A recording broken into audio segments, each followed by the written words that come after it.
Please stop. Please. 6-year-old Lily Cole screamed, her tiny body trembling on the cold cafeteria floor. Her hands bled from scraping scattered food off the dirty tiles. A 12-year-old boy stood over her laughing. "Eat it like the trash you are." Tears streamed down her face.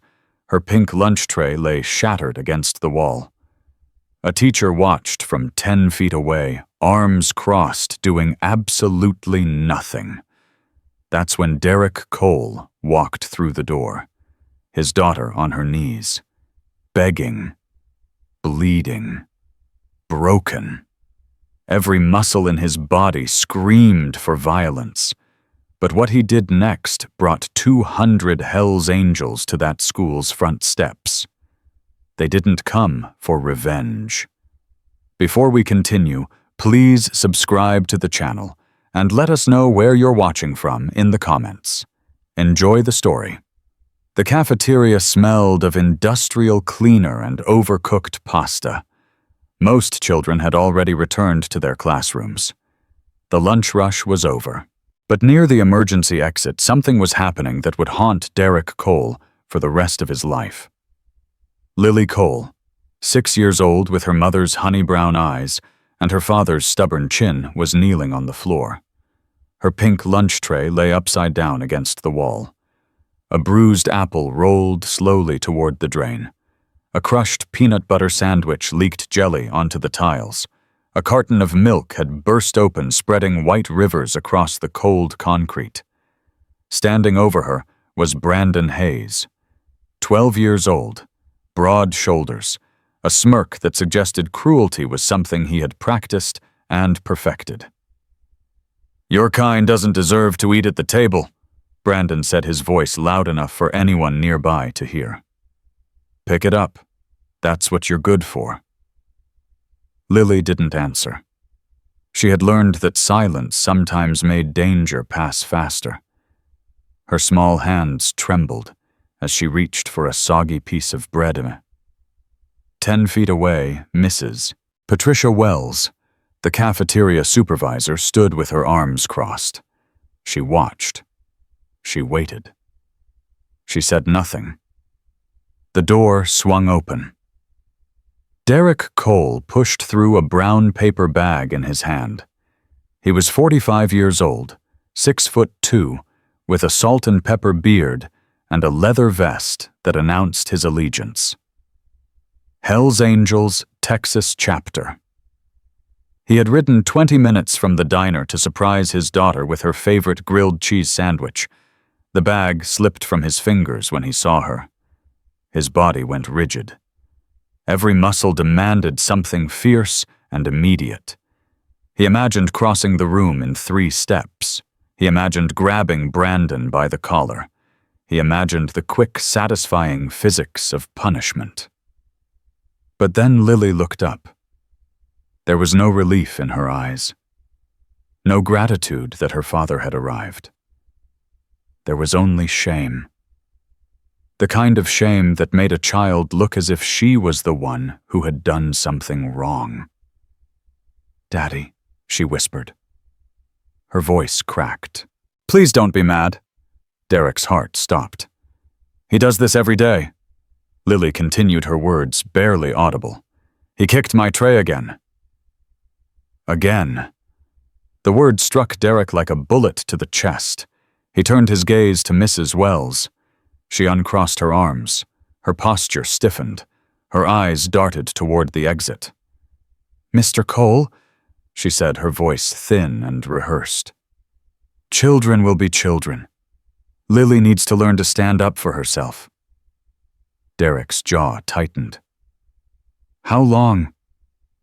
"Excuse me, how long has this been happening?" Mrs. Wells didn't answer. Her silence said everything. Derek didn't shout. He didn't threaten. He walked slowly to his daughter, knelt beside her, and began helping her pick up the scattered food. "It's okay, baby girl," he murmured, his voice steady, even though his hands were shaking. "I'm here now, and this is never going to happen again." Lily looked at him with eyes too old for a 6-year-old. "You promise?" Derek's throat tightened. He pulled her into his arms and held her against his chest. "I promise." He meant it. And he didn't yet know how large that promise would have to become. Now you might be thinking a Hells Angels member finds his daughter humiliated, and his first move is to help her pick up food. That's not the story you expected. But here's what Derek understood. Brute force might satisfy the moment. It might feel righteous and justified. But it wouldn't change the thing that hurt her. It wouldn't fix the system that allowed this to happen. It wouldn't protect her tomorrow, or next week, or next month. To truly protect Lily, Derek would need something far more powerful than fists. He would need the truth. And the truth, as he was about to discover, ran much deeper than one bully and one negligent teacher. 14 months earlier, Derek Cole lived in Mesa, Arizona. He had a small house with a red front door. He had a motorcycle repair shop that smelled of oil and leather. He had a wife named Sarah who laughed like music and baked cinnamon rolls every Sunday morning. And he had Lily. Life was simple. Life was good. Life was the kind of ordinary that people don't appreciate until it's gone. Sarah had been an emergency room nurse for 12 years before she decided she'd seen enough blood and heartbreak. She traded hospital scrubs for apron strings and opened a tiny bakery called Sweet Sarah's on the corner of Main and 5th. The shop smelled of cardamom and brown sugar. Regulars came for her lemon bars and stayed for her warmth. She had a way of making everyone feel like they mattered. Derek ran his repair shop with his Hells Angels brothers. They weren't criminals. They weren't thugs. They were mechanics veterans, fathers, men who had found family in leather and chrome when blood relatives had failed them. Lily grew up surrounded by these men. They called her Princess. They lifted her onto their shoulders at barbecues. They taught her to say thank you and yes, sir, and to never let anyone tell her she was less than extraordinary. She laughed constantly in those days. Loudly. Freely. She filled every room with a brightness that seemed impossible to dim. And then everything changed. It started with a headache. Sarah mentioned it casually one morning, rubbing her temples as she poured coffee. "Just tired," she said. "Probably need more sleep." But the headaches didn't stop. They grew worse. Then came the dizziness, the nausea, the moments where she would lose her balance for no reason. Derek begged her to see a doctor. She resisted the way nurses often do, convinced she could diagnose herself. But when she collapsed in the bakery kitchen, there was no more room for denial. The tests came back on a Thursday. Derek remembered the doctor's face. He remembered the way the man's voice dropped. He remembered the words that hollowed out his entire world in a single breath. Stage 4 glioblastoma. Inoperable. Brain cancer. The worst kind. The kind that doesn't negotiate or offer second chances. They gave her 8 months. She lasted 4 to 7. Sarah spent her final weeks at home. The living room became her sanctuary. Derek slept on the floor beside her hospital bed, refusing to leave her side. Lily would climb up next to her mother every morning, careful not to disturb the tubes and read picture books out loud. One night, when Lily had finally fallen asleep, Sarah reached for Derek's hand. Her grip was weak, but her eyes were fierce. "I need you to promise me something." Derek leaned closer. "Anything. Protect her." Sarah's voice cracked. "Whatever it takes. She's going to need you to be her everything now. Her mother, her father, her whole world. Don't let anyone hurt her, Derek. Promise me. Tears streamed down his face. I promise. Say it again. I promise, Sarah. I'll protect her. No matter what. Sarah smiled. It was the last time he saw her smile. She died 3 days later, holding his hand with Lily's picture tucked against her heart. After the funeral, Arizona became unbearable. Every corner held a memory. The bakery sat empty, its windows dark. The house echoed with silence. Derek couldn't sleep in their bedroom. He couldn't look at her pillow without breaking down. His brothers in the Texas chapter saw the destruction in his eyes. They offered him an escape. Come to Ridgeview, Marcus Webb said. Marcus was the chapter president, a former Marine with hands like catcher's mitts and a heart bigger than Texas. We've got work for you. Honest work. Diner's distribution routes, nothing complicated. Just a fresh start. Derek hesitated. What about Lily, new school, new town, she's only 5. Kids are resilient, Marcus said. And she needs her father alive, not drowning in grief. Derek knew he was right. He packed their lives into a pickup truck. He buckled Lily into the passenger seat.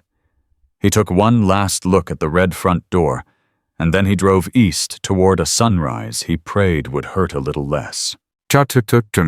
Texas was supposed to be a new beginning. For a while, it almost worked. Derek found rhythm in the diner kitchen, flipping burgers and pouring coffee alongside his brothers. Lily started kindergarten at Pinewood Elementary and came home with finger paintings and stories about her new teacher. But grief doesn't disappear. It just changes shape.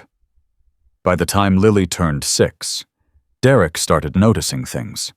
She stopped asking for playdates. She picked at her dinner instead of eating. She walked with her shoulders curled inward as if she was trying to make herself smaller. Just adjusting, Derek told himself. It takes time. He had no idea that his daughter was fighting a war every single day. A war she believed she had to face alone. The bullying started in Lily's first week at Pinewood. Brandon Hayes had spotted her immediately. The new girl. The quiet one. The one with the father who rode motorcycles and wore leather. My dad says bikers are criminals, Brandon announced to the lunch table on Lily's second day. Your dad's probably been to prison. That's why your mom left. Lily's voice was barely a whisper. My mom didn't leave. She died. Brandon laughed. Good. One less biker family to worry about. The other children didn't laugh. They looked away uncomfortable, but too afraid of Brandon to say anything. That was the beginning. Over the following months, the abuse escalated. Brandon would accidentally knock Lily's tray from her hands. He would trip her in the hallway. He would whisper cruel things when teachers weren't looking. Your mom died because God hates bikers. Nobody wants you here. Why don't you just disappear? Lily learned to be invisible. She ate quickly, walked quickly, kept her head down. She stopped raising her hand in class. She stopped smiling in the hallways. And she never told her father. Not once. Mrs. Patricia Wells saw everything. She saw Brandon kick Lily's tray. She saw him shove her against the lockers. She saw the tears Lily tried to hide. She did nothing. When another teacher asked about the situation, Mrs. Wells shrugged. Kids work these things out themselves. Besides, Brandon's family is very generous to the school. We don't want to create problems. The other teacher frowned. That little girl is being tormented. Mrs. Wells's voice hardened. That little girl needs to toughen up. Life isn't fair. The sooner she learns that, the better. The conversation ended there. Lily tried once to ask for help. She gathered all her courage and walked into Principal David Hartman's office. Her hands were shaking. Her voice trembled. But she told him everything.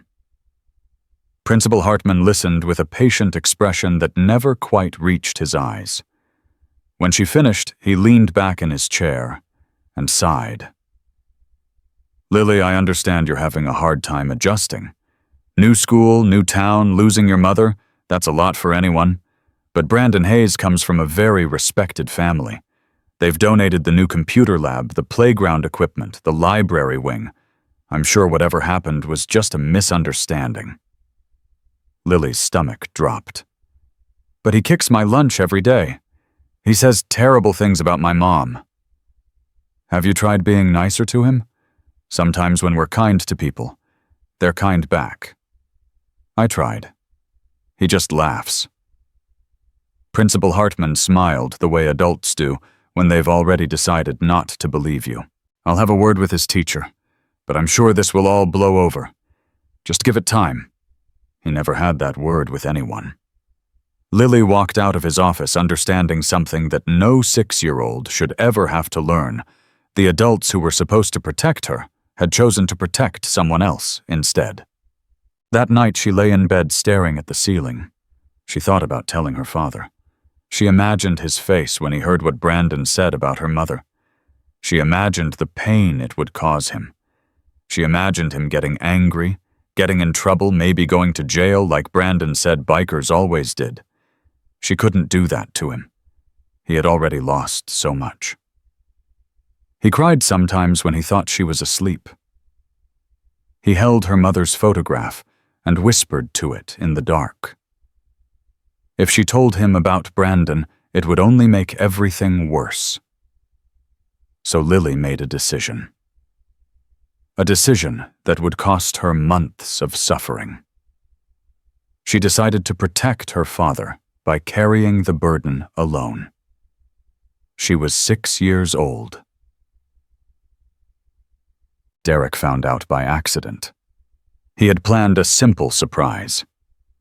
Lily had been looking pale lately, eating less, sleeping poorly. He thought maybe her favorite sandwich from the diner on Route 9 would cheer her up. He didn't call ahead. He didn't announce himself. He just showed up. And he saw everything. His daughter on her knees. The scattered food, the laughing boy, the teacher who watched and did nothing. In that moment, Derek Cole felt something break inside him. Not his temper, not his patience, something deeper, the promise he had made to Sarah, the sacred vow he had whispered to his dying wife, had been violated. Not by him, but by a system that had allowed his child to suffer in silence while adults looked away. He lifted Lily into his arms and carried her out of the cafeteria. He didn't look at Mrs. Wells. He didn't acknowledge Brandon. He just walked. Lily buried her face against his neck. "I'm sorry, Daddy. I didn't want you to be sad." Derek's voice broke. "You have nothing to be sorry for, baby girl. Nothing. This is not your fault. But Brandon said, I don't care what Brandon said. You are the bravest, strongest, most wonderful person I know.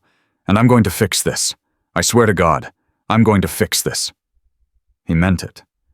What he didn't know yet was just how deep the rot went, and how far he would have to go to cut it out. That night, Derek sat on the edge of Lily's bed. The room was dark, except for a crescent moon nightlight glowing softly on the dresser. Sarah had bought it 3 weeks before she died, knowing Lily was afraid of the dark. "I need you to tell me everything," Derek said softly. "From the beginning." Lily's lower lip trembled. "You'll be mad." "I'll never be mad at you. Never." "Promise, promise." And so Lily told him. She told him about the first day when Brandon announced that bikers were criminals. She told him about the trays knocked from her hands, the trips in the hallway, the whispered cruelty. She told him about going to Principal Hartman, about being told to be nicer, about walking out of his office feeling more alone than ever. She told him about Mrs. Wells, who watched everything and did nothing. She told him about the nights she cried into her pillow, missing her mother, wishing she could disappear. Derek listened without interrupting. His jaw was tight. His hands were fists. But he didn't explode. He didn't storm out. When she finished, he pulled her into his arms and held her until she fell asleep. Then he walked into the kitchen, sat down at the table, and stared at the wall for a very long time. At midnight, he called Marcus Webb. "I need your help." Marcus's voice was instantly alert. "What happened?" Derek told him everything. The bullying, the negligence, the principal who protected a donor's son instead of a grieving child. When he finished, there was a long silence. Then Marcus spoke. "What do you want to do?" Derek's answer was immediate. "I want justice, real justice, not revenge. I want to expose every single person who failed my daughter and make sure it never happens to another kid." Marcus exhaled slowly. "That's a big fight, brother." "I know. It could get ugly. People like the Hayes family don't go down easy. They've got money connections lawyers." "I don't care." Another pause. Then Marcus's voice shifted, becoming harder, more focused. "All right, then let's do this right. No fists, no threats. We're going to bury these people in truth. We're going to document everything, gather every witness, and drag every secret into the light." Derek felt something unlock in his chest. For the first time since the cafeteria, he could breathe. "When do we start?" Marcus's answer was simple. "We already have." The next morning, Derek drove Lily to school.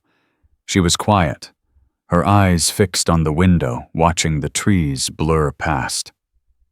"Daddy." "Yeah, baby. What are you going to do?" Derek considered his answer carefully. "I'm going to make sure what happened to you never happens to anyone else." "How?" "By telling the truth. By making people listen. By refusing to let the bad guys win." Lily turned to look at him.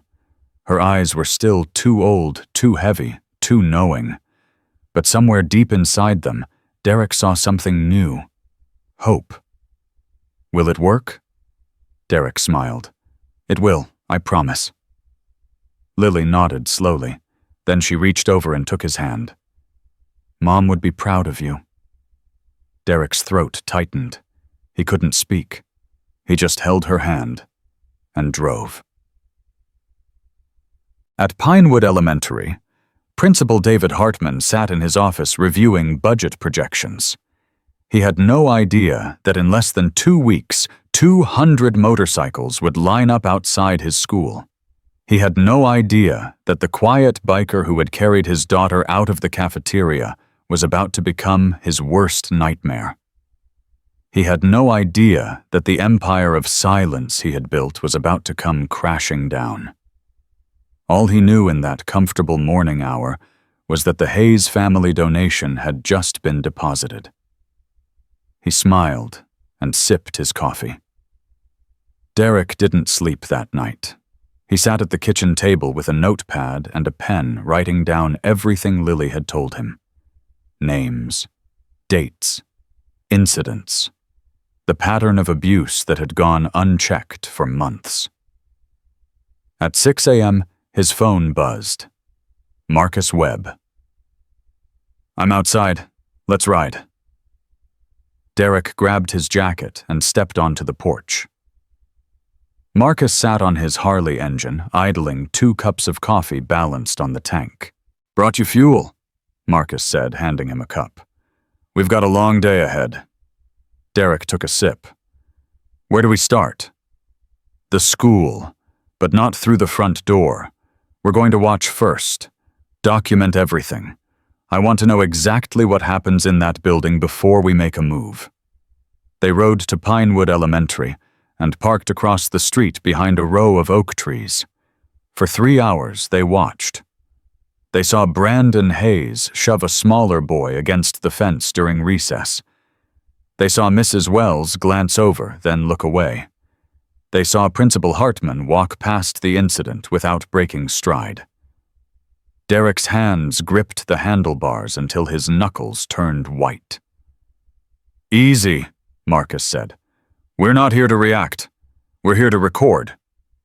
He pulled out his phone and hit record. The camera captured Brandon pushing another child. It captured Mrs. Wells doing nothing. It captured the systematic negligence that had become routine. "This is just morning recess," Marcus said quietly. "Imagine what happens every day, every week, every month." Derek's voice was low and dangerous. "How do we bring them down?" Marcus put his phone away. "We build a case so airtight that no lawyer, no donor, no politician can make it disappear. We find every family that's been silenced. We gather every piece of evidence. And then we go public in a way they can't ignore. How long will that take? 2 weeks, maybe less if we work fast." Derek nodded. "Then let's work fast." That afternoon, Derek made his first phone call. Rosa Martinez answered on the 3rd ring. Her voice was tired, defeated. "Hello." "Mrs. Martinez, my name is Derek Cole. My daughter Lily goes to Pinewood Elementary. I understand your son Miguel had some problems there too." Silence. Then, barely audible, "Who told you that?" "Another parent. They said Miguel was bullied last year. They said you reported it to the principal and nothing happened." Rosa's breathing changed. Faster. Shallower. "Mr. Cole, I don't want any trouble. We tried to fight this. We lost. They made it very clear that we should keep quiet." "Who made it clear?" "Principal Hartman. He said if we kept pushing, he would review Miguel's disciplinary record. He said there were incidents that could be interpreted differently. My son was the victim, but Hartman threatened to make him look like the problem." Derek felt sick. "They threatened you." "They didn't have to threaten directly. The message was clear. Drop it, or your son pays the price." "Mrs. Martinez, I'm not going to drop it. I'm going to expose everything that's happening at that school. But I need your help. I need you to tell me what happened." Another long silence. Derek could hear Rosa's internal battle through the phone. Finally, she spoke. "My husband said we shouldn't talk to anyone. He said we already lost once." "You didn't lose. You were silenced. There's a difference." Rosa exhaled slowly. "What exactly are you planning to do?" "I'm going to gather every family they've hurt, every teacher they've intimidated, every piece of evidence they thought they buried, and then I'm going to walk into that school board meeting and burn their lies to the ground. They'll come after you. The Hayes family has connections everywhere. Victor Hayes practically owns this town." "I know, but I made a promise to my daughter, and I made a promise to my wife before she died. I will not break those promises." Rosa was quiet for a long moment. When she spoke again, her voice had changed. Stronger. Clearer. "Come to my house tomorrow. I'll tell you everything." Derek called 7 more families that night. 4 hung up immediately. 2 listened and said they would think about it. 1, a father named James Peterson, agreed to meet the following day. "My daughter Sophie was terrorized for 6 months, James said when they sat down at a coffee shop the next morning. "Same pattern." "Brandon Hayes." Mrs. Wells looked the other way. "When I complained to Hartman, he told me Sophie was probably exaggerating. He suggested she might benefit from counseling to address her attention-seeking behavior." Derek's jaw tightened. "He blamed your daughter." "They always blame the victim. That's how they protect themselves. If the child is the problem, then the school is innocent. Did you document anything? James reached into his bag and pulled out a folder. Emails, incident reports that were ignored, a letter from Hartman dismissing our concerns. I kept everything. Derek opened the folder. The evidence was damning. Formal complaints, brush-off responses, a paper trail of systematic negligence. Why didn't you take this to the school board? James laughed bitterly. Victor Hayes sits on the school board. His brother-in-law is the superintendent. The game is rigged from the top. Then we go above them. Media, state education officials, whoever we have to. James studied Derek carefully.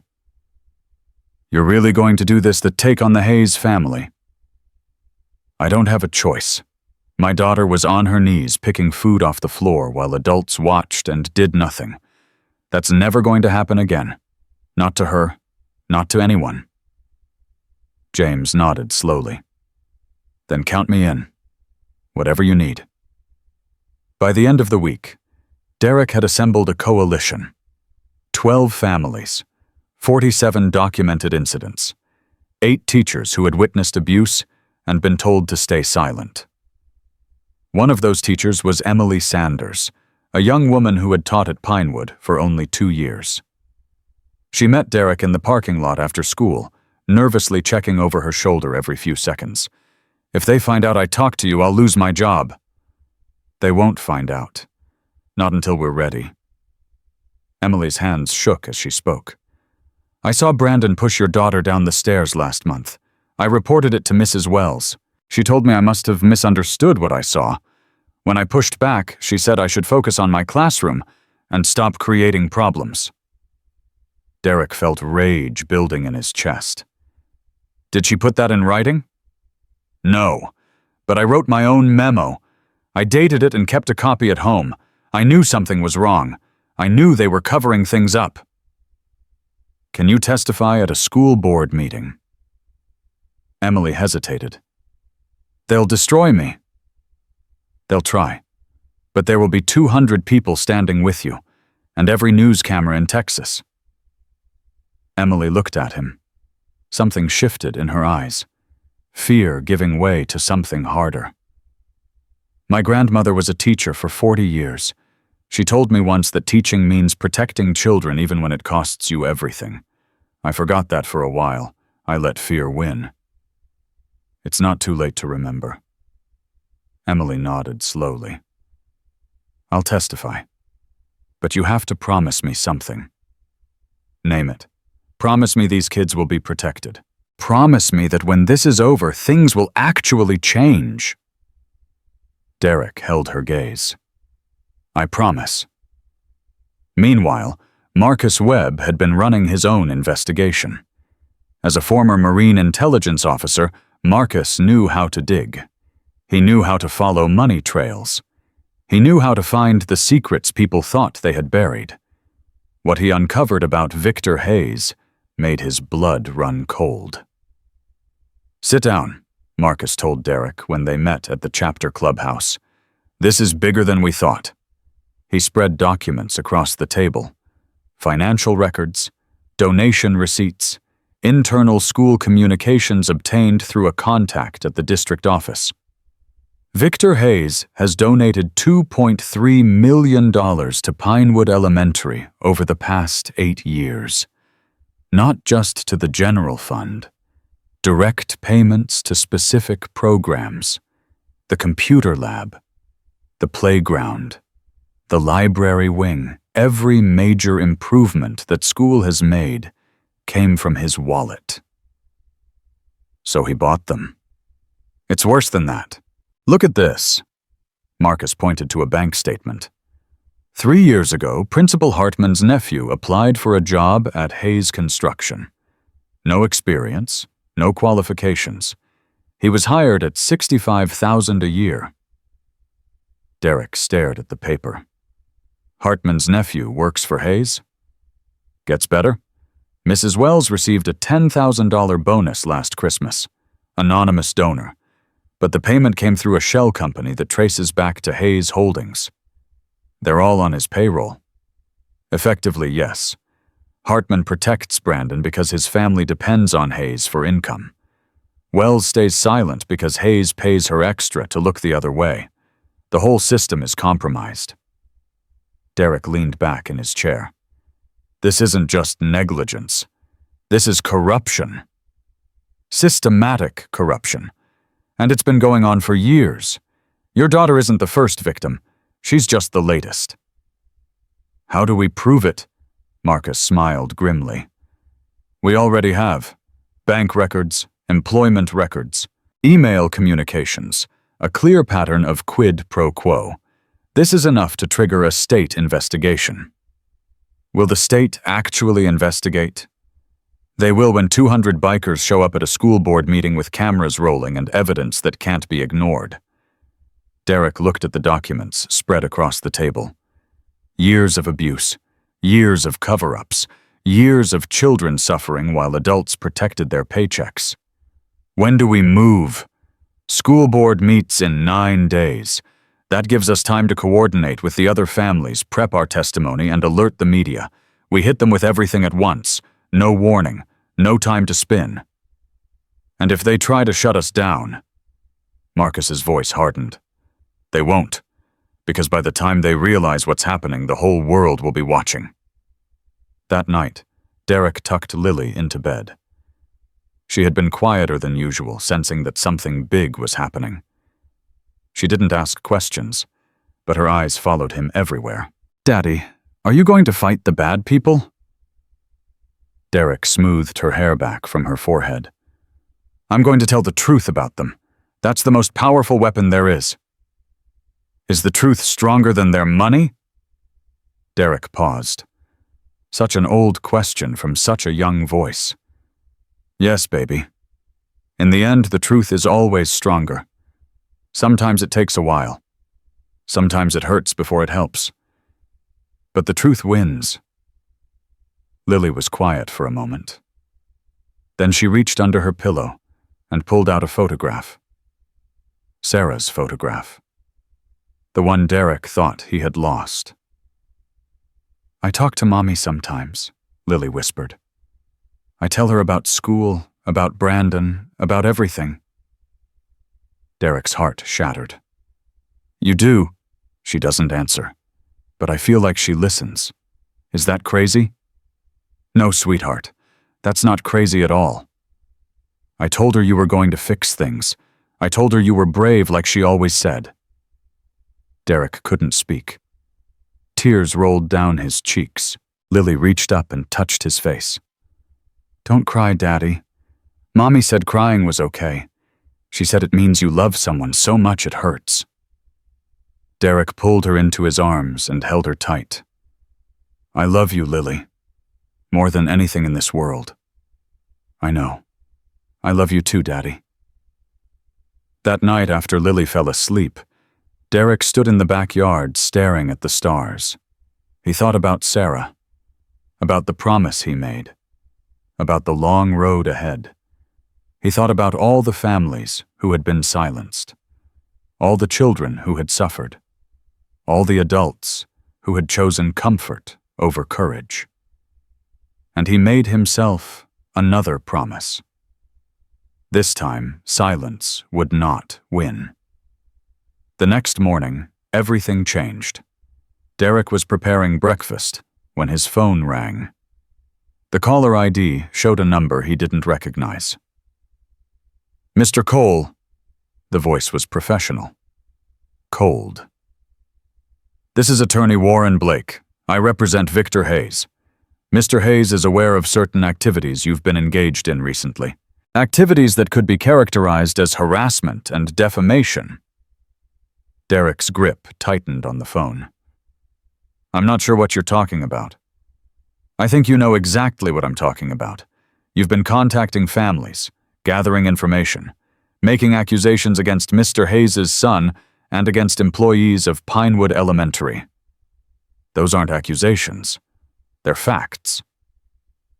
That's a matter of interpretation, Mr. Cole. The law takes a dim view of individuals who engage in campaigns to destroy someone's reputation based on unsubstantiated claims. My daughter was forced to eat off the floor. That's not unsubstantiated.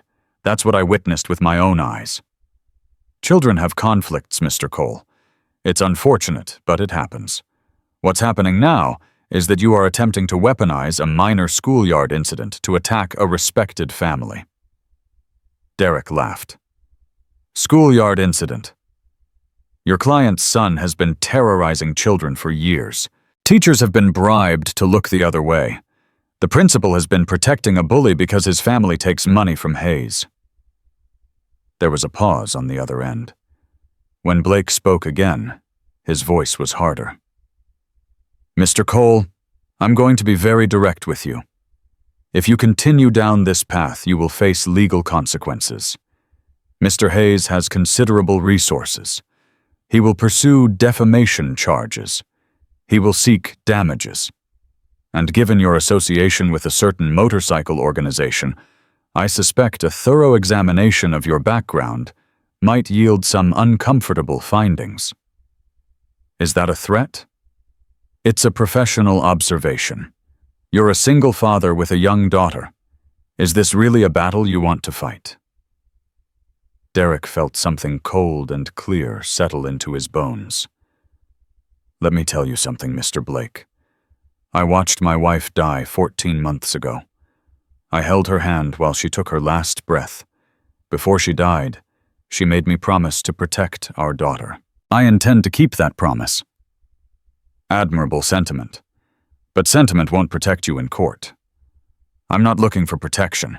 I'm looking for justice, and I'm going to get it whether your client likes it or not. You're making a mistake, Mr. Cole. No, Mr. Blake. Victor Hayes made the mistake when he let his son terrorize children and paid people to cover it up. All I'm doing is shining a light on the truth. He hung up before Blake could respond. His hands were shaking. Not from fear, from something else entirely. He called Marcus immediately. They know, Derek said. They sent a lawyer. They're trying to scare me off. Marcus's voice was calm. Good. Good. It means they're worried. If they were confident, they'd ignore you. The fact that they sent their lawyer means they know we're onto something real. They're trying to stop us before we get too far. What do? We accelerate the timeline. Forget 9 days. We go in 6. And we make sure every move we make is documented, every call recorded, every threat preserved. If they want to play dirty, we'll use their dirt against them. You think they'll back down? No. Men like Victor Hayes don't back down. They double down. That's why we have to be ready for anything. What's anything? Marcus paused. Anything means they might try to discredit you. They might dig into your past, your chapter, your finances. They might try to pressure other families to back off. They might even try something more direct. Like what? I don't know yet. But starting today, you don't go anywhere alone. And Lily doesn't leave your sight. Derek's blood went cold. You think they'd go after my daughter? I think desperate men do desperate things. And Victor Hayes has built an empire on secrets. He's not going to let that empire fall without a fight. That afternoon, Derek picked Lily up from school early. She climbed into the truck, her backpack clutched against her chest. Why are you picking me up, Daddy? It's not time yet. I just wanted to see you, sweetheart. Is that okay? Lily studied his face with those two wise eyes. Something's wrong. Derek forced a smile. Nothing's wrong. Everything's going to be fine. You always say that when something's wrong. He couldn't lie to her. Not after everything they'd been through. Some people are trying to stop us from telling the truth. They're the same people who let Brandon hurt you. They don't want anyone to know what they did. Lily's small hands tightened on her backpack. Are they going to hurt you? No, baby. No one's going to hurt me. And no one's going to hurt you, I promise. You promised Mommy you'd protect me. I did. Are you going to break that promise? Derek reached over and took her hand. Never. Not ever. As long as I'm alive, you're safe. That's not just a promise. That's a fact. Lily nodded slowly. Then she said something that nearly broke him. Mommy protected me too, even when she was sick, even when it hurt her. She never stopped. I know, sweetheart.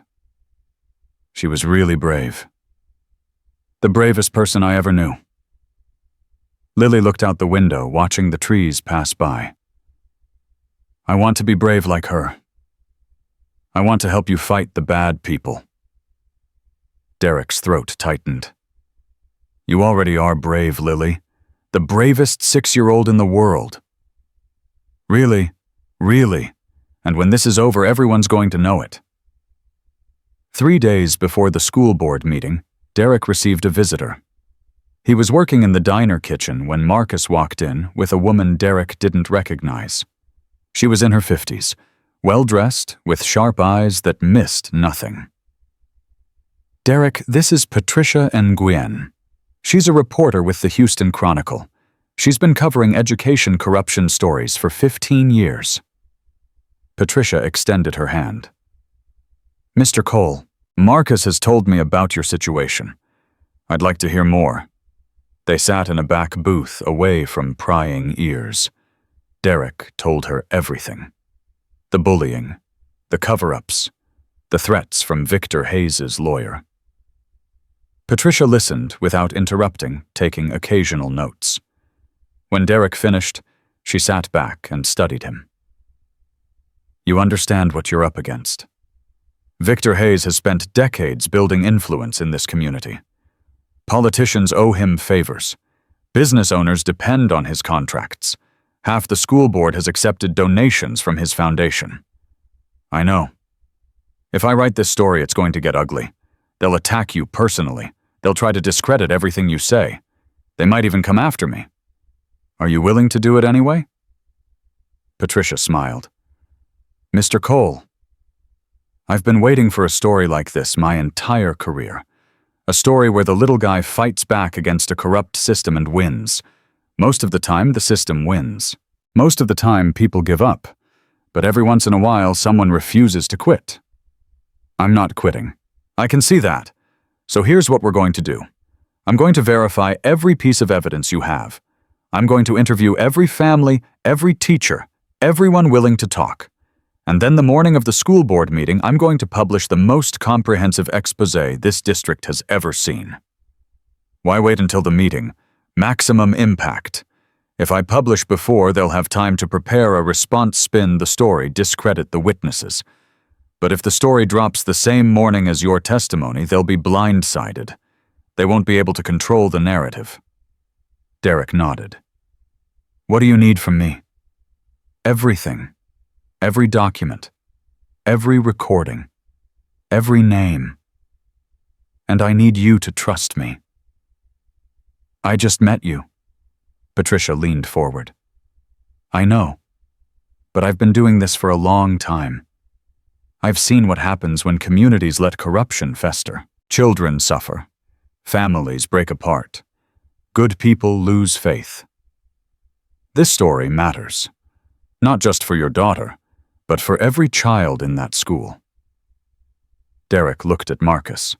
His brother nodded slightly. Okay, Derek said. You have everything we've got. Patricia gathered her notes and stood. I'll be in touch. And Mr. Cole, be careful. Men like Victor Hayes don't go down without a fight. The next 3 days are going to be the most dangerous. Derek watched her leave. Dangerous. The word echoed in his mind. He had faced danger before. In the Marines. On the road with his brothers. In the dark nights after Sarah died, when the weight of grief almost crushed him. But this was different.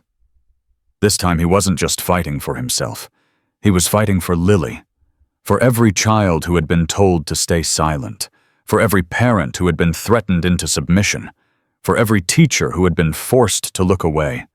and he was going to win, no matter what it cost. That night he called every family in their coalition. 3 days, he told them. 3 days until we change everything. Be ready. Be brave. And whatever happens, don't back down. One by one, they promised. Rosa Martinez, James Peterson, Emily Sanders, a dozen others. All of them scared. All of them determined. All of them ready to fight. Derek hung up the phone and looked at the photograph of Sarah on the mantel. "We're almost there," he whispered. "I'm keeping my promise. I'm protecting her, just like you asked." The photograph didn't answer. But somewhere deep in his heart, Derek felt something warm. Something that felt like hope. Something that felt like Sarah still watching over them, still believing in him. And in the quiet of that Texas night with the stars burning bright above and the battle ahead, Derek Cole closed his eyes. Tomorrow, the real fight would begin. The morning of the school board meeting arrived with a phone call that changed everything. Derek was buttoning his shirt when his phone rang. Patricia Nguyen's name flashed on the screen. "It's live," she said. "The story just went up. Front page of the Houston Chronicle website. By noon, every news outlet in Texas will be running it." Derek's heart pounded. "How bad is it for them?" "Devastating. I verified everything. The payments to Mrs. Wells, Hartman's nephew on Hayes's payroll, the suppressed complaints. It's all there. And Derek, there's something else." "What?" 3 more families came forward after I started digging. Families who never reported because they were too scared. One of them has a recording of Principal Hartman explicitly telling a mother that her son's complaint would disappear if she stopped pushing. Derek closed his eyes. He actually said that, on tape, clear as day, Hartman is finished, and when Victor Hayes realizes his protection is gone, he's going to panic. Panicked men are dangerous men. Which is why you need to be careful tonight. The whole state is going to be watching. Hayes will try something. I don't know what, but he won't go down quietly. Derek thanked her and hung up. He walked into Lily's room. She was sitting on her bed already dressed, holding the photograph of Sarah. "Is today the day, Daddy? Today's the day, sweetheart. Are you scared?" Derek knelt beside her. "A little. Are you?" Lily nodded. "But Mommy always said being brave doesn't mean you're not scared. It means you do the right thing even when you are scared." Derek's throat tightened. "Your mommy was the smartest person I ever knew. I want to come with you tonight." The request hit him like a punch to the chest. "Lily, it might get ugly. People might say mean things. I know, but it's my story too. I want them to see me. I want them to know I'm not invisible." Derek looked at his daughter. 6 years old. Already braver than most adults he knew. "Okay," he said finally. "You can come. But you stay close to me. No matter what happens." Lily nodded solemnly. "I promise." By 5 o'clock, the parking lot of the Ridgeview Community Center was already filling up. Derek arrived with Marcus and found Rosa Martinez waiting near the entrance. Her eyes were red like she hadn't slept. "Have you seen the news?" she asked. "I saw it. It's everywhere. My phone hasn't stopped ringing. Other parents, teachers, people I don't even know. They're all asking if it's true." "It's true. Every word." Rosa looked at the growing crowd. "Do you think it will be enough?" "It has to be." James Peterson appeared, his daughter Sophie holding his hand. Behind him came Emily Sanders, pale but determined. Then more families. One by one they gathered. 12 families who had been silenced. 12 families who had decided to speak. And then the motorcycles arrived. The sound started as a distant rumble like thunder rolling across the plains. It grew louder closer until the air itself seemed to vibrate. Derek turned to watch. 200 Hell's Angels rode into the parking lot in perfect formation. Chrome gleaming, engines roaring, a wall of leather and steel that stretched as far as he could see. They parked in orderly rows and dismounted in silence. No shouting, no posturing. Just 200 men in suits worn over their cuts walking calmly toward the community center. Marcus stepped forward to greet them. "Brothers, thank you for coming."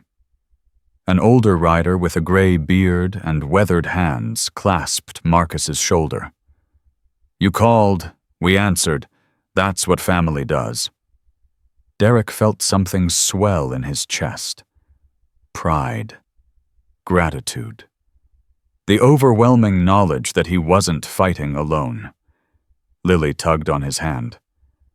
"Daddy, are all those men here for us?" "They're here for you, sweetheart. They're here because what happened to you matters." Lily stared at the sea of bikers. Her eyes went wide. "That's a lot of people who care." "More than you know, baby. More than you know." Inside the community center, the 5 school board members took their seats behind a long table. Their faces were tight, controlled, but Derek could see the fear beneath the surface. They had seen the news. They knew what was coming. The room filled quickly. Families, teachers, reporters, camera crews from Houston and Dallas and San Antonio. The air crackled with tension. And in the back row, Victor Hayes sat with his lawyer, Warren Blake. His face was a mask of controlled fury. Board President Helen Crawford cleared her throat. "This meeting will come to order. We have several items on tonight's agenda, beginning with Madam President." Derek stood.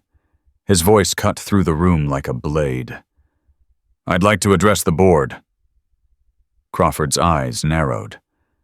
"Sir, public comments are scheduled for the end of the meeting." "With respect, ma'am, I don't think this can wait, and I don't think you want it to." Murmurs rippled through the crowd. Crawford glanced at her fellow board members.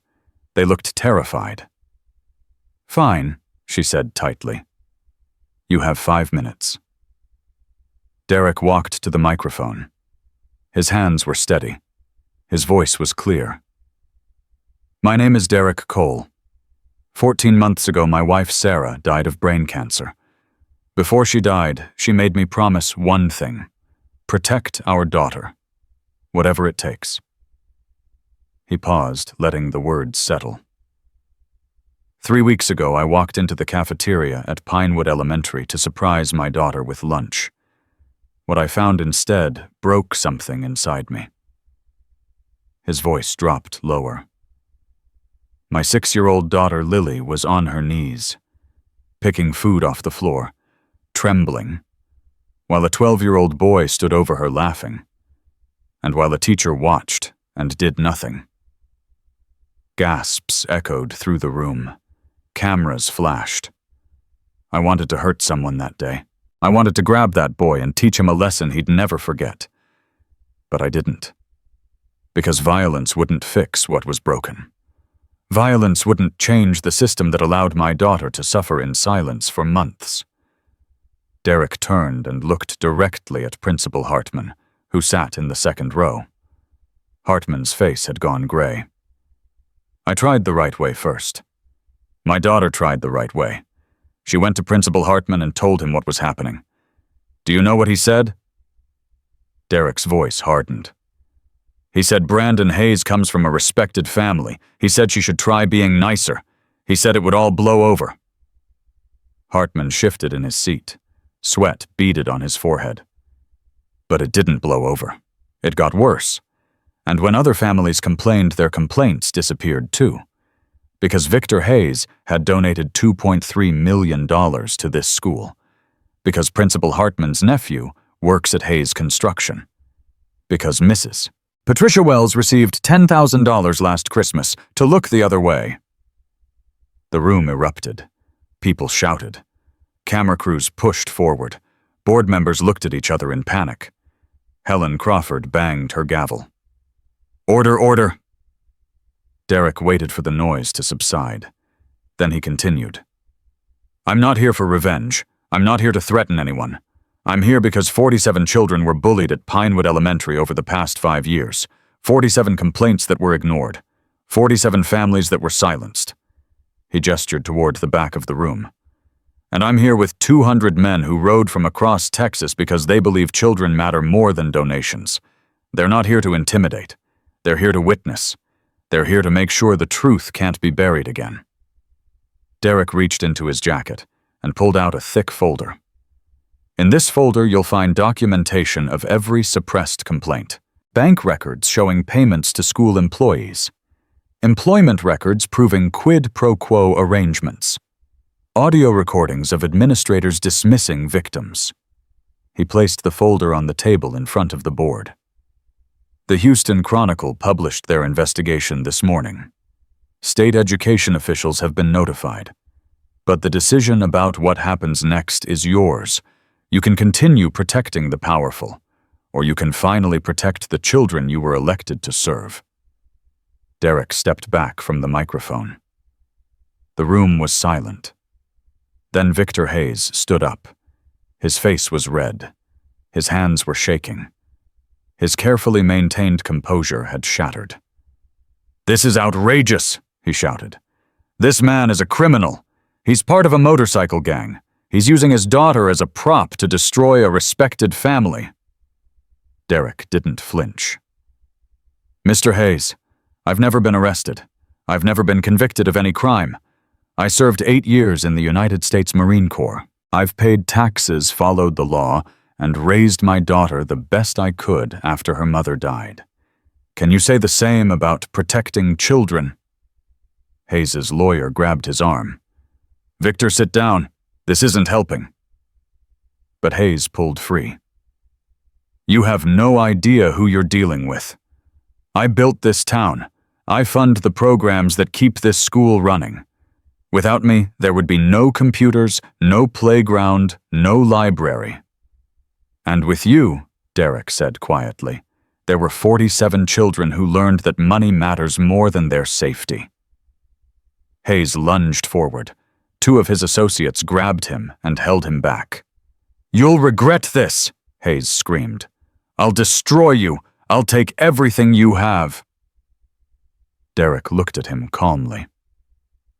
"Mr. Hayes, I've already lost everything that mattered. My wife is dead. My daughter was eating off the floor while adults watched. You can't hurt me anymore. But I can hurt you. Not with fists, with truth." The room went silent. Helen Crawford cleared her throat. Her voice was shaky.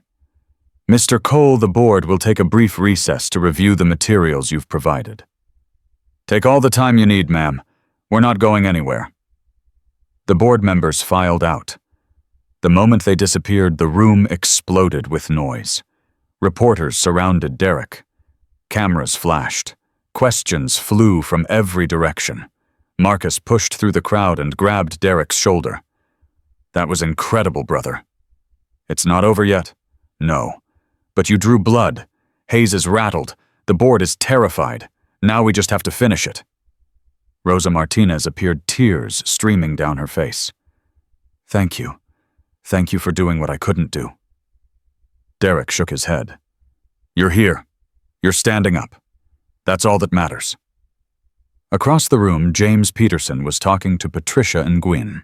Emily Sanders was surrounded by other teachers, all of them talking rapidly, gesturing their faces alive with something Derek hadn't seen before. "Hope." Lily tugged on his hand. "Daddy." Derek knelt down to her level. "What is it, sweetheart?" The mean man was really angry. "He was. Are you scared of him?" Derek thought about the question. Really thought about it. "No, baby. I'm not scared of him. Men like Victor Hayes are only powerful when people are afraid to stand up to them. Once you stop being afraid, they're just angry men with loud voices. Lily nodded slowly. I'm not scared of Brandon anymore either. Good. You shouldn't be. Because I'm brave like Mommy. Derek's eyes burned. Exactly like Mommy. The board returned after 40 minutes. Their faces were ashen. Whatever they had discussed behind closed doors, it hadn't been comfortable. Helen Crawford took her seat and gripped the gavel like it was the only thing keeping her upright. The board has reviewed the materials provided by Mr. Cole and cross-referenced them with this morning's Houston Chronicle report. We have also been informed that state education officials will be launching a formal investigation beginning tomorrow. She paused, her jaw tight. In light of these developments, the board has voted to take the following immediate actions. Principal David Hartman is suspended without pay pending the results of the state investigation. Gasps rippled through the room. Hartman's face went white. Mrs. Patricia Wells is placed on administrative leave, also pending investigation. Crawford's voice wavered, but she continued. Additionally, the board will commission an independent review of all bullying complaints filed over the past 10 years. Any complaints that were improperly handled will be reopened and addressed. Victor Hayes shot to his feet. This is a witch hunt. You're destroying careers based on the word of a biker and a few disgruntled parents. Crawford turned to face him. Something had changed in her eyes. The fear was still there, but beneath it something harder had emerged. Mr. Hayes, your family's contributions to this district have been significant, but we have a responsibility to the children of this community. That responsibility was not met. These actions are necessary and appropriate. You'll regret this, Helen. I promise you'll regret this. Perhaps, but I would have regretted doing nothing even more. Hayes grabbed his briefcase and stormed toward the exit. His lawyer followed, phone already pressed to his ear. As he passed, Derek Hayes stopped. This isn't over, he hissed. You've made an enemy today, a powerful enemy. Derek met his gaze without blinking. I've had enemies before, Mr. Hayes. I'm still standing. Hayes's face twisted with rage. Then he was gone. The room buzzed with energy. Families hugged. Teachers wept. The bikers in the back stood in silence, their presence a reminder that this victory had been a community effort. Patricia Nguyen appeared at Derek's side. How does it feel? Like the beginning of something, not the end. You're right. Hayes won't stop fighting. The investigation could take months. There will be appeals, counter-accusations, legal battles. I know. But you won tonight, Derek. You showed this town that one person, one father, could stand up to corruption and win. That matters. It wasn't just me. It was everyone. The families, the teachers, my brothers. Patricia smiled. That's what makes it powerful. A lone voice can be silenced. But a chorus, that's something else entirely. Derek found Lily in the crowd. She was sitting with Sophie Peterson, the two girls talking quietly. Sophie was laughing at something Lily had said. He watched them for a moment. Two girls who had been tormented. Two girls who had been told their pain didn't matter. Now sitting together smiling, connected by something that went beyond words. That was worth everything. Every sleepless night. Every threatening phone call. Every moment of doubt. Marcus appeared beside him. Ready to head out? Almost. Derek walked to the front of the room and raised his hand. The crowd quieted. I want to thank everyone who came tonight. The families who were brave enough to speak. The teachers who risked their jobs to tell the truth. My brothers who rode from across Texas to stand with us. He paused. This fight isn't over. Victor Hayes will push back. The investigation will take time. There will be setbacks and challenges we can't predict. But tonight we proved something important. We proved that the truth matters, that children matter, that a community united can overcome any amount of money or influence. He looked at Lily. 14 months ago, I promised my dying wife that I would protect our daughter. Tonight, I kept that promise. But I didn't do it alone. None of us are alone. And as long as we remember that we can't be defeated. The room erupted in applause. Derek walked back to Lily and lifted her into his arms. She wrapped her arms around his neck and held on tight. "Did we win, Daddy?" Derek looked at the crowd of families, teachers, and bikers, at the cameras that would carry this story across the state, at the empty seats where Hartman and Hayes had been sitting. "We won tonight, sweetheart. We won tonight." Outside, the air was cool and clean. The 200 bikers formed a corridor from the building to the parking lot, a wall of leather and chrome that felt like protection. As Derek carried Lily toward his truck, an older biker stepped forward. It was the man with the gray beard who had arrived with the convoy. "Brother," the man said, "what you did in there took guts, real guts. I couldn't have done it without you all." The man smiled. "That little girl is lucky to have a father like you." Derek looked at Lily, already half asleep, against his shoulder. "I'm the lucky one." The biker nodded and stepped back. One by one, the others started their motorcycles. The rumble grew, filling the night, a sound that seemed to shake the very foundations of Ridgeview. Derek buckled Lily into her seat. She was asleep before he closed the door. He stood for a moment, watching the convoy begin to pull out. 200 motorcycles streaming into the darkness, their taillights like red stars against the black Texas sky. His phone buzzed. A text from Marcus. "Chapter meeting tomorrow. We need to talk about what comes next." Derek typed back, "I'll be there." He climbed into the truck and started the engine. Through the windshield, he could see the community center. The lights were still on. People were still talking, still processing what had happened. But for Derek, the night was over. He pulled out of the parking lot and headed home. In the rearview mirror, Lily slept peacefully, her face soft in the passing streetlights. For the first time in months, she looked like the little girl she was supposed to be. Not a victim, not invisible. Just a child, safe and loved, with a father who would move heaven and earth to protect her. Derek drove in silence, thinking about Sarah. He could almost hear her voice. "You did good, Derek. You kept your promise."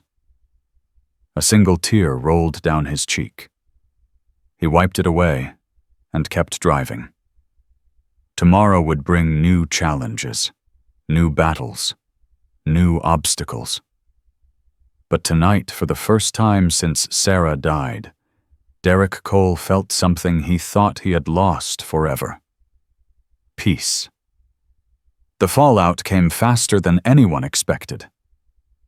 Derek woke the next morning to his phone buzzing non-stop. 17 missed calls, 43 text messages. His voicemail was full. Patricia Nguyen's story had gone viral overnight. The headline had been picked up by CNN, Fox News, MSNBC, and every major outlet in between. 200 bikers stand up for bullied girl was trending on social media.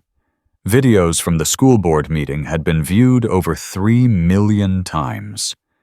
And Victor Hayes was in full damage control mode. Derek scrolled through the news as he made coffee. Hayes had released a statement at midnight calling the accusations baseless attacks from a disgruntled parent with an agenda. His lawyers were threatening defamation suits against Patricia Nguyen and the Houston Chronicle. His PR team was flooding social media with posts about his charitable contributions and community service. But it wasn't working. The comments sections were brutal. People were sharing their own stories of bullying and institutional failure. Parents from other districts were asking if similar corruption existed in their schools. The hashtag #ProtectOurKids had been used over 200,000 times. Derek's phone rang. Marcus Webb. "You watching the news?" "Hard to miss. Hayes is scrambling. His business partners are getting nervous. I got a call from a buddy who works at the county courthouse.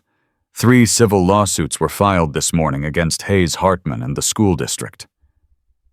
Derek set down his coffee. 3. The Martinez family, the Petersons, and a family named Crawford, no relation to Helen.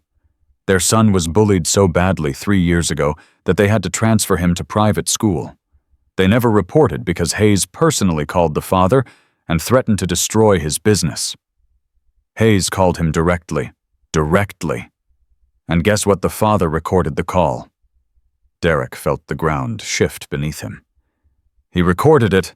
Every word. Hayes explicitly threatened to bankrupt him if he went public. That recording is now in the hands of the district attorney. This is bigger than a school board issue now. Way bigger. We're talking potential criminal charges, witness intimidation, conspiracy, maybe even extortion. Derek closed his eyes. He had wanted justice for Lily. He had wanted the truth to come out. But this was becoming something else entirely. Something that would reshape the entire community. What do we do now? We stay the course. We let the legal system do its work. And we make sure no one forgets what happened. That afternoon, the state education officials arrived. Derek watched from across the street as 3 black SUVs pulled into the Pinewood Elementary parking lot. Men and women in suits stepped out carrying briefcases and laptops. They were greeted by a nervous assistant superintendent who kept wringing his hands. The investigation had begun. Within hours, boxes of files were being loaded into the SUVs. Computers were seized. Teachers were pulled from classrooms for interviews. The school that had once operated as Victor Hayes's personal fiefdom was now under the microscope of state authorities. Derek's phone buzzed. A text from Emily Sanders. "They interviewed me for 2 hours. I told them everything. I feel like I can finally breathe." He typed back, "You did the right thing. You're braver than you know." Another text, this one from Rosa Martinez. "My son is smiling again. First time in months. Thank you, Derek. Thank you for fighting when we couldn't." Derek stared at the message. His throat tightened. This was why he had done it. Not for headlines or viral videos. For the children who deserved protection. For the parents who deserved to be heard. For the simple fundamental truth that the powerful should never be allowed to prey on the weak. Lily came running into the kitchen. Daddy, Sophie's mom called. Sophie wants to have a play date." Derek scooped her up. "That sounds wonderful, sweetheart." "Can she come over? Please." "Of course she can." Lily's face lit up with pure joy. The kind of joy Derek hadn't seen since Arizona, since before Sarah got sick. "I have a friend, Daddy, a real friend." Derek held her close. "You have lots of friends, baby. More than you know." But Victor Hayes wasn't finished. The attack came on the 3rd day after the school board meeting, and it came from a direction Derek never anticipated. He was working at the diner when his phone rang.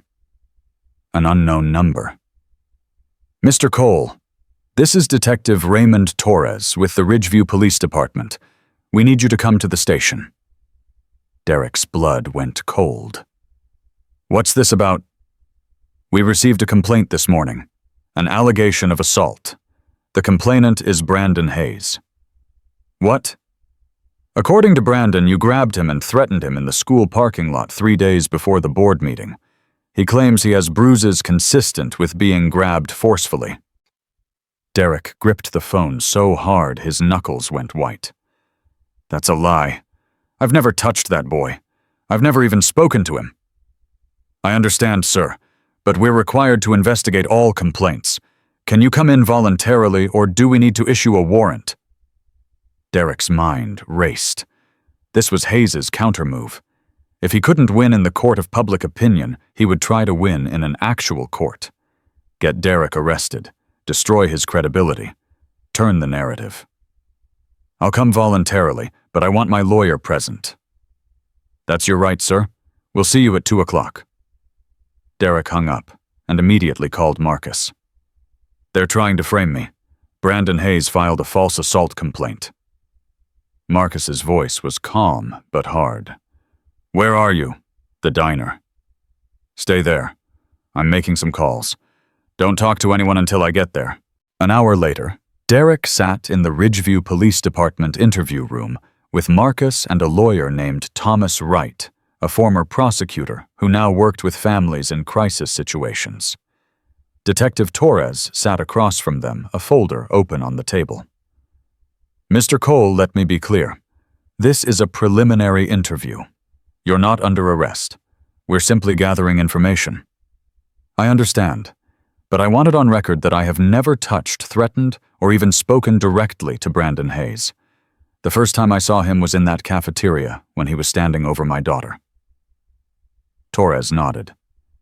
Brandon claims the incident occurred in the school parking lot at approximately 3:15 p.m. on a Tuesday, 3 days before the board meeting. He says you approached him, grabbed his arm, and threatened to, quote, make him pay for what he did to your daughter. Derek shook his head. That's completely false. On that Tuesday, I was at the diner from noon until 6 o'clock. I have time card security footage and at least a dozen witnesses who can verify my location. Thomas Wright leaned forward. Detective, my client has an airtight alibi. This complaint is clearly fabricated as retaliation for Mr. Cole's testimony at the school board meeting. I would urge you to investigate the timing and motivation behind this allegation. Torres studied Derek for a long moment. Mr. Cole, I'm going to be honest with you. This complaint smells wrong. The timing is suspicious. The details are vague. And frankly, Victor Hayes called my captain this morning to personally urge a thorough investigation. He called your captain. He did, which is unusual to say the least. Derek felt a spark of hope. So you don't believe it? I didn't say that. I said it smells wrong. But I have to follow procedure. We'll verify your alibi. We'll interview potential witnesses. If your story checks out, the complaint will be dismissed. And if Hayes pressures your department to pursue it anyway. Torres's jaw tightened. I've been a cop for 22 years, Mr. Cole. I don't take orders from civilians, no matter how much money they have. Derek met his gaze. I appreciate that. Don't thank me yet. Just make sure your alibi is solid. It was. Within 24 hours, the diner's security footage had been reviewed. 12 employees provided sworn statements. Derek's whereabouts were confirmed beyond any doubt. The complaint was dismissed, but the damage had been done. Headlines had already run. Father who accused Hayes family faces assault allegations. The narrative had been muddied, even if only temporarily. Derek sat in his truck outside the police station, staring at the steering wheel. Marcus climbed into the passenger seat. You okay? He tried to destroy me. He tried. He failed. What's stopping him from trying again? He has unlimited resources, lawyers, PR teams, connections everywhere. I'm just a guy with a motorcycle and a 6-year-old daughter. Marcus was quiet for a moment. Then he spoke. Derek, let me tell you something. I've been in this club for 30 years. I've seen fights that seemed impossible. I've seen brothers face enemies with more money, more power, more everything. You know what I've learned. What? The truth doesn't need money. The truth doesn't need connections. The truth just needs someone willing to tell it and keep telling it until people listen. Hayes has spent decades building walls of lies. You knocked those walls down in one night. He's panicking because he's never faced anyone like you. Anyone like me, someone who can't be bought, threatened, or scared off. Someone who has nothing to lose and everything to fight for. That's the most dangerous kind of enemy, Derek, and Hayes knows it. Derek looked at his friend. So what do we do now? We keep fighting. We let the legal process work. And we make sure that when this is over, Victor Hayes and everyone who protected him faces real consequences. The state investigation expanded rapidly. Within a week, investigators had uncovered evidence that went far beyond Pinewood Elementary. Victor Hayes' influence had spread to 3 other schools in the district. Donations had been made, favors had been exchanged, complaints had been buried. Principal David Hartman was formally terminated. His teaching license was revoked pending a hearing. He released a statement claiming he was a scapegoat, but no one was listening. Mrs. Patricia Wells resigned before she could be fired. She reportedly moved out of state, though no one could confirm where. And then the biggest bombshell dropped. 2 weeks after the school board meeting, the district attorney announced criminal charges against Victor Hayes: witness intimidation, conspiracy to obstruct justice, bribery of public officials. Hayes was arrested at his home at 6 o'clock in the morning. News cameras captured him being led out in handcuffs, his face a mask of disbelief. Derek watched the footage on his phone sitting in Lily's room while she slept. The man who had terrorized families for years. The man who had paid to protect his son's cruelty. The man who had tried to frame Derek for assault. In handcuffs. It didn't feel like victory. It felt like justice. Slow, painful, necessary justice. His phone buzzed. Patricia Nguyen. Are you watching? I'm watching. How does it feel? Derek thought about the question. Like the end of something, and the beginning of something else. The DA's office wants to talk to you. They're building a comprehensive case. Your testimony could be crucial. I'll do whatever they need. Derek, you need to understand something. This case is going to get national attention.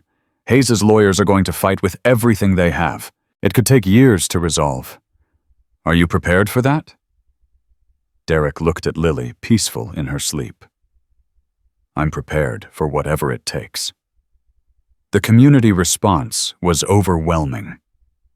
In the days following Hayes' arrest, something remarkable happened. People started talking. Not just about bullying, but about all the ways that money and influence had corrupted their town. Business owners who had been pressured by Hayes came forward. Politicians who had accepted his donations returned the money. Churches organized community meetings to discuss child protection. And at Pinewood Elementary, everything changed. A new principal was appointed. Dr. Angela Morrison, a veteran educator with a reputation for putting children first. Her first act was to implement a comprehensive anti-bullying program. Her second act was to meet personally with every family that had filed complaints over the past 5 years. She met with Derek on a Thursday afternoon and Mr. Cole, I want to thank you for what you did. It took extraordinary courage. I just wanted to protect my daughter. You did more than that. You showed this community that silence is not acceptable, that protecting children is everyone's responsibility. Derek nodded slowly.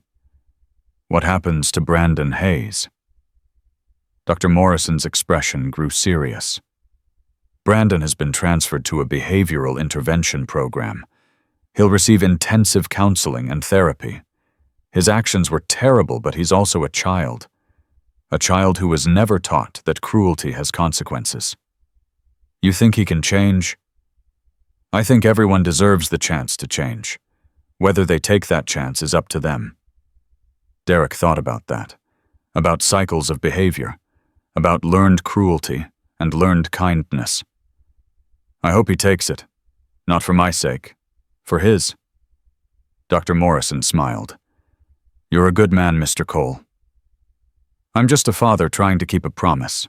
That night, Derek found Lily in the backyard, staring up at the stars. He sat down beside her on the grass. What are you thinking about, sweetheart? Mommy, do you think she can see us from up there? Derek looked at the vast Texas sky. I think she can. Do you think she's proud? I know she is. Lily was quiet for a moment. Then she said something that stopped Derek's heart. I talked to Brandon today. Derek stiffened. What? He called me. Dr. Morrison said he wanted to apologize, so I talked to him. Derek's protective instincts screamed. What did he say? He said he was sorry. He said he didn't know why he was so mean. He said his dad always told him that people like us didn't matter, but now he knows that's not true. How did that make you feel? Lily thought about it. Sad. For him. His dad taught him to be mean. That's not really his fault, is it? Derek felt something shift inside him. His 6-year-old daughter, who had been tormented for months, was finding compassion for her tormentor. No, baby. It's not entirely his fault. But he still made choices. He still hurt people. I know. But maybe he can make different choices now. Maybe he can be better. Maybe he can. Lily leaned against her father's shoulder. Mommy would have forgiven him. She always said that forgiveness isn't for the other person. It's for you. So you don't have to carry the hurt forever. Derek's eyes burned. Your mommy was very wise. I know. I want to be like her. You already are, sweetheart. More than you know. They sat together in silence, father and daughter, watching the stars wheel overhead. In the weeks that followed, the legal process ground forward. Victor Hayes was released on bail, but immediately faced civil lawsuits from 15 families. His business partners distanced themselves. His political connections evaporated. The empire he had built over decades began to crumble. The Texas state legislature took notice. A representative from Houston introduced a bill requiring schools to maintain independent reporting channels for bullying complaints, bypassing administrators who might have conflicts of interest. They called it Lily's Law. When Derek heard, he didn't know whether to laugh or cry. Daddy, they named a law after me, Lily asked, her eyes wide. They did, sweetheart. But I didn't do anything. You did all the work. Derek knelt down to her level. You did the most important thing of all. You survived. You kept going even when it was hard. And you told the truth when it mattered most. But I was scared. Being scared doesn't mean you weren't brave. It means you were brave anyway. Lily processed this. Then she smiled. So I'm brave like Mommy, and brave like you. Braver than both of us put together. Derek was invited to testify before the state legislature. He drove to Austin with Lily beside him, her face pressed against the window as they passed through the Texas hill country. Are you nervous, Daddy? A little? That's okay. Remember what Mommy said. Being nervous means it matters. Derek smiled. When did you get so smart? I've always been smart. You just didn't notice. He laughed. For the first time in what felt like forever, he actually laughed. The hearing room was packed. Legislators, journalists, advocates, families who had traveled from across the state. Derek walked to the witness table with Lily beside him. The committee chairwoman leaned forward. Mr. Cole, thank you for being here today. Your testimony has been instrumental in moving this legislation forward. Derek cleared his throat. Thank you, ma'am. I'm not here for credit. I'm here because my daughter shouldn't have eaten off a floor, and neither should any other child. Ever. He spoke for 20 minutes. About the bullying. About the cover-up. About the system that prioritized donors over children. about what it took to break through that system. When he finished, the room was silent. Then the chairwoman spoke. "Mr. Cole, on behalf of this committee and the children of Texas, thank you. Your courage has made a difference." The committee gave him a standing ovation. Lily tugged on his sleeve. "Daddy." "Yes, sweetheart. Can we get ice cream after this?" Derek laughed again. "Yes, baby. We can definitely get ice cream." They walked out of the hearing room together, father and daughter, into a bright Austin afternoon. Behind them, the legislators began their vote. Lily's law passed unanimously. That night, Derek sat alone on the porch of their Texas home. The stars were bright, the air was warm. Somewhere in the distance, a mockingbird sang. He pulled out his phone and looked at the photograph of Sarah. Her smile, her eyes, the way she had looked at him on their wedding day. "We did it," he whispered. "We kept her safe. We changed things." The photograph didn't answer, but Derek didn't need it to. He could feel Sarah with him. In the wind, in the stars, in the quiet certainty that everything he had done was right.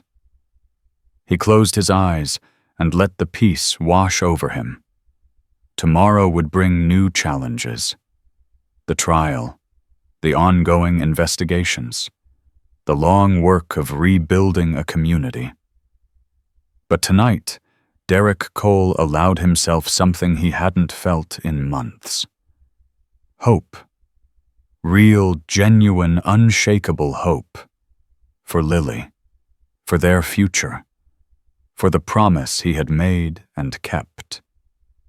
He opened his eyes and looked at the stars one more time. "Thank you, Sarah," he whispered, "for everything."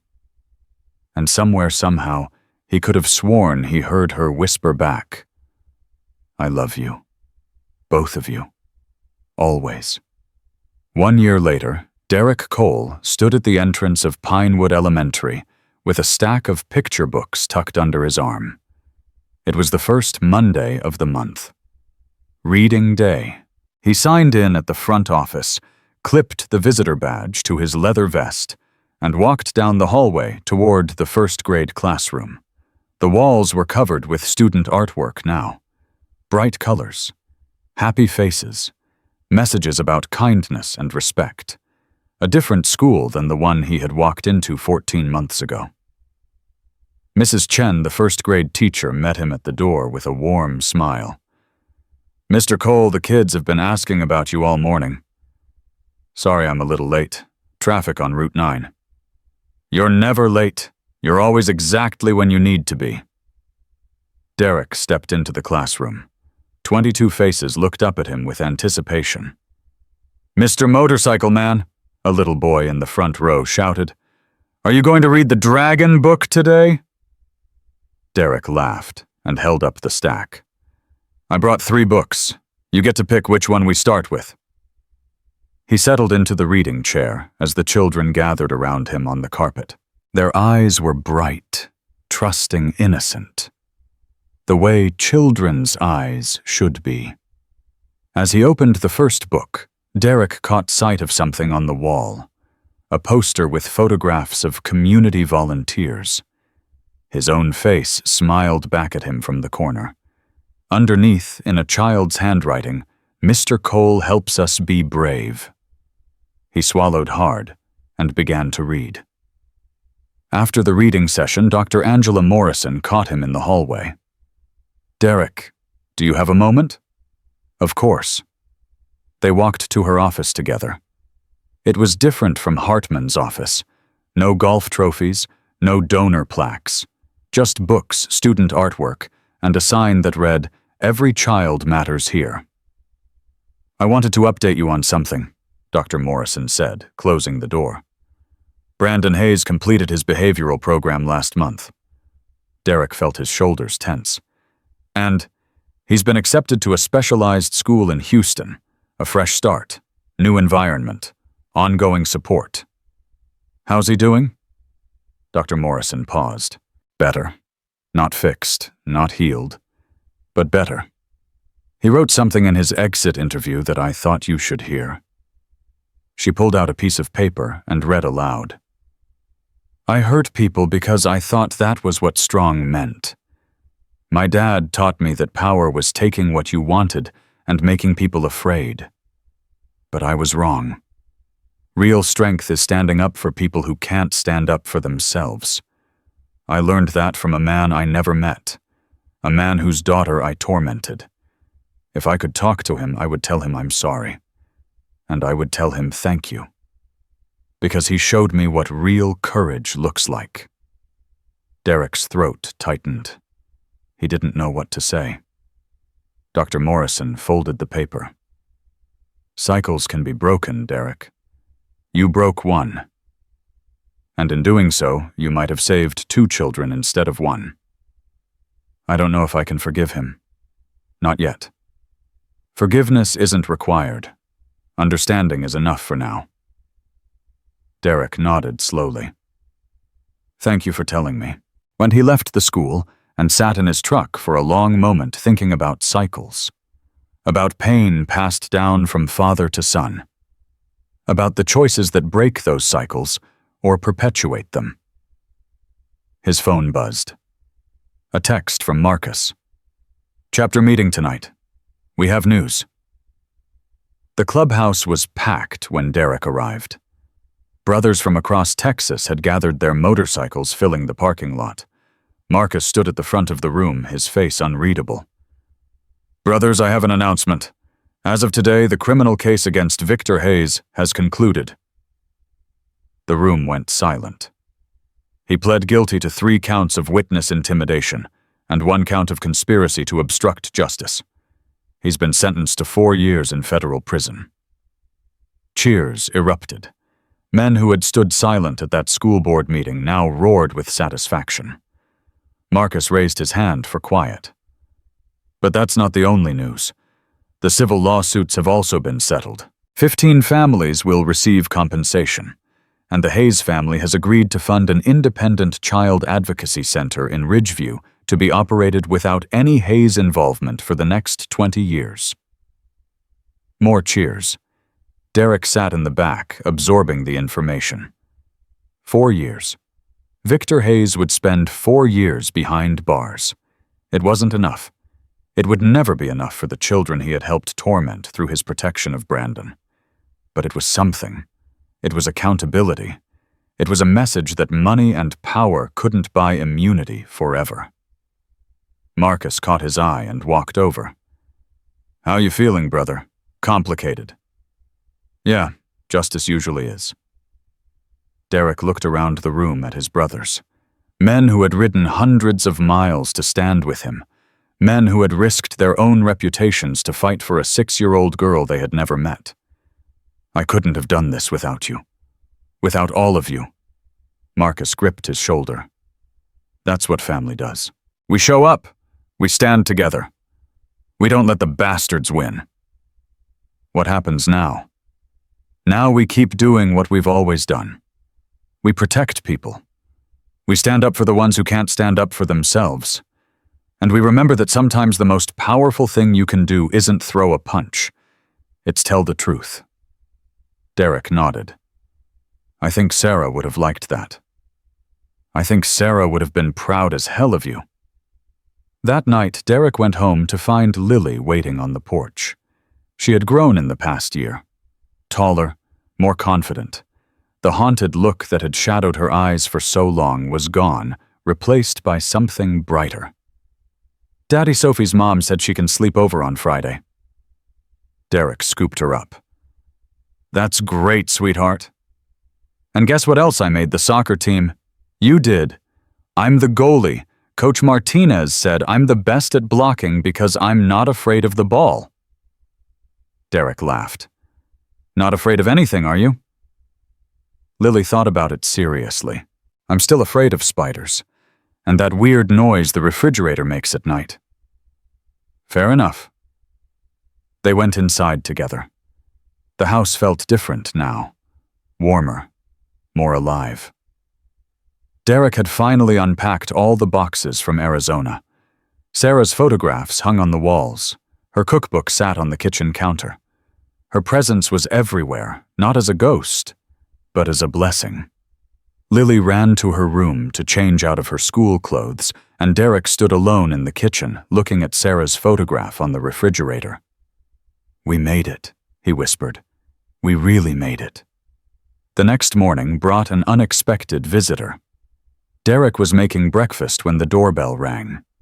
He opened it to find Rosa Martinez standing on the porch, tears streaming down her face.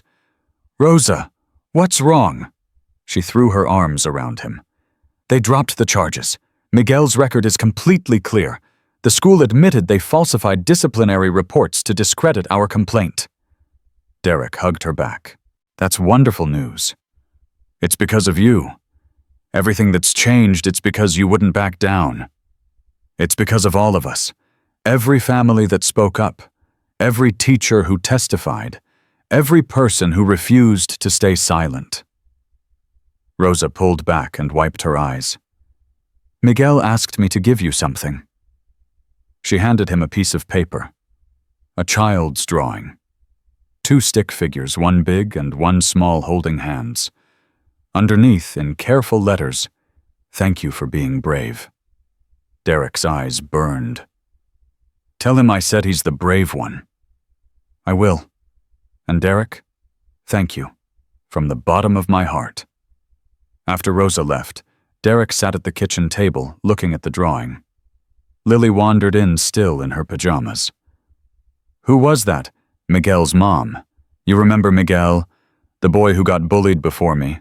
That's him. He drew me a picture." Lily looked at it and smiled. "It's nice. He's not very good at drawing, though." Derek laughed. "The art isn't the point, sweetheart." "I know. The point is that he's happy now." "Exactly." Lily climbed into the chair beside him. "Daddy, yeah. Do you think Mommy can see all of this? All the good stuff that's happening?" Derek thought about the question. About faith and loss and the mysterious ways love persists beyond death. "I think she can, baby. I think she's watching over us every single day." "Good, because I want her to know I'm okay now. I want her to know she doesn't have to worry anymore." Derek pulled his daughter into his arms and held her tight. "She knows, sweetheart. She knows." 2 months later, Lily's law went into effect across Texas. Schools were required to implement independent reporting systems. Administrators with conflicts of interest were prohibited from handling bullying complaints. Mandatory training was instituted for all school staff. The changes rippled outward. Other states began considering similar legislation. National advocacy groups cited the Ridgeview case as a model for reform. And Derek Cole, the motorcycle mechanic who had walked into a cafeteria and found his daughter on her knees, became an unlikely spokesman for child protection. He was invited to speak at conferences. He was interviewed by national media. He testified before state legislatures in Oklahoma, Louisiana, and New Mexico. But the appearance that meant the most happened on a warm Saturday in April. The Hells Angels Texas chapter hosted a community event at their clubhouse, a fundraiser for the new Child Advocacy Center in Ridgeview. Families came from across the county. Kids played games while parents talked and laughed.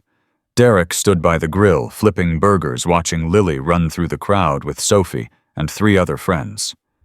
Marcus appeared beside him. "Hell of a turnout." "Better than I expected." "People want to be part of something good. They just need someone to show them the way." Derek watched his daughter laugh as she chased a balloon across the grass. "She's happy," Marcus observed. "Really happy." "Yeah, she is." "You did that, brother. You gave her that." Derek shook his head. "I just kept a promise. Everything else happened because people showed up, because they chose to do the right thing. But someone had to go first. Someone had to take the risk. That was you." Derek didn't have an answer for that, so he just kept flipping burgers. Later that afternoon, Lily found him sitting alone on the clubhouse steps. She sat down beside him, her face flushed from running her hair wild from play. "Daddy." "Yeah, sweetheart. I want to tell you something." "I'm listening." Lily took a deep breath. "When everything was bad, when Brandon was being mean, and nobody would help, I used to pray every night. I asked God to send someone to save me. I asked him to make it stop." Derek's heart ached. "I'm so sorry you went through that alone." "But that's the thing, Daddy. I wasn't alone. You came, you found me, you fixed everything." "I should have found out sooner. I should have paid more attention." Lily shook her head firmly. "No. You came exactly when you were supposed to. And you didn't just save me. You saved all those other kids too. You changed everything." Derek didn't know what to say. His little girl, 6 years old, explaining grace to him. "I was thinking," Lily continued, "maybe that's what we're supposed to do. Help each other. Stand up for each other. Be brave for each other." "Where did you learn that?" Lily smiled. "From you. And from Mommy. And from all those motorcycle men who came to my school." Derek pulled her close. "You're going to change the world someday, Lily Cole." "Maybe. But today I just want cake." "Is there cake?" Derek laughed through his tears. "Yes, sweetheart. There's cake." A few weeks later, something unexpected happened. Derek received a letter. Not an email, not a text. An actual handwritten letter delivered to his home. He opened it carefully. The handwriting was uneven, the words clearly labored over. "Dear Mr. Cole, my name is Brandon Hayes. I know I don't deserve to write to you. I know what I did to Lily was wrong. I can't take it back. I wish I could. Every day I think about the look on her face when I knocked her tray down. Every day I feel sick about it. I'm not writing to ask for forgiveness. I don't think I deserve that. I'm writing because my therapist said I need to take responsibility. Not just to myself, but to the people I hurt. I was taught that being powerful meant making people afraid. I was taught that some people mattered less than others. I believed it because my dad believed it. But I was wrong. We were both wrong. Lily mattered. All those kids mattered. And you showed everyone the truth. I'm trying to be better now. I don't know if I can be, but I'm trying. I'm sorry, Mr. Cole. I'm sorry for everything. Brandon Hayes." Derek read the letter 3 times. Then he sat at the kitchen table and cried. Not tears of anger, not tears of grief. Tears of something he couldn't quite name. Something that felt like the end of a long journey. Lily found him there, the letter spread out on the table. "Daddy, what's wrong?" He showed her the letter. She read it slowly, her lips moving with each word. When she finished, she looked up at him. "He's sorry." "Yeah, he is. Do you believe him?" Derek considered the question. "I think I do." "Me too." Lily was quiet for a moment. "Can I write back to him?" "You want to write back? I want to tell him something. Is that okay?" Derek nodded slowly. "Yeah, sweetheart. That's okay." Lily got a piece of paper and a pencil. She wrote carefully, her tongue poking out with concentration. When she finished, she showed him the letter. "Dear Brandon, thank you for saying sorry. It was hard when you were mean to me. I cried a lot. But my daddy told me that people can change if they want to. I hope you change. I hope you become kind. Maybe someday you can help someone the way my daddy helped me. That would be good. Lily." Derek's hands shook as he held the letter. "Is it okay?" Lily asked anxiously. "I didn't know what else to say." "It's perfect, sweetheart. It's absolutely perfect." He mailed the letter the next day. He never heard back from Brandon. But somehow that was okay. The cycle had been acknowledged. The possibility of redemption had been offered. What happened next was Brandon's choice. That's all anyone could do. Plant seeds. Hope they grew.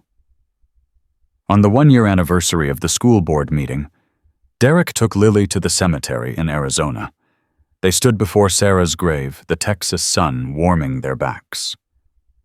"Hi, Mommy," Lily said softly. "I brought you flowers. Daddy said yellow was your favorite." She placed the bouquet carefully on the headstone. "A lot of things have changed since I last talked to you. I have friends now. Real friends. I play soccer. I'm a goalie. I'm pretty good." She paused, gathering her thoughts. "Daddy kept his promise. He protected me. He protected a lot of other kids, too. They made a law with my name on it. Can you believe that, Lily's law? It sounds important." Derek stood silently beside her, letting her have this moment. "I miss you, Mommy, every day. But I'm not sad all the time anymore. Daddy says you're watching over us. I believe him. Sometimes at night when I'm falling asleep, I feel like you're right there, like you're tucking me in." Lily wiped her eyes. "I'm going to make you proud, Mommy. I'm going to be brave like you and brave like Daddy. I'm going to help people. I'm going to stand up for the kids who can't stand up for themselves." She turned to Derek.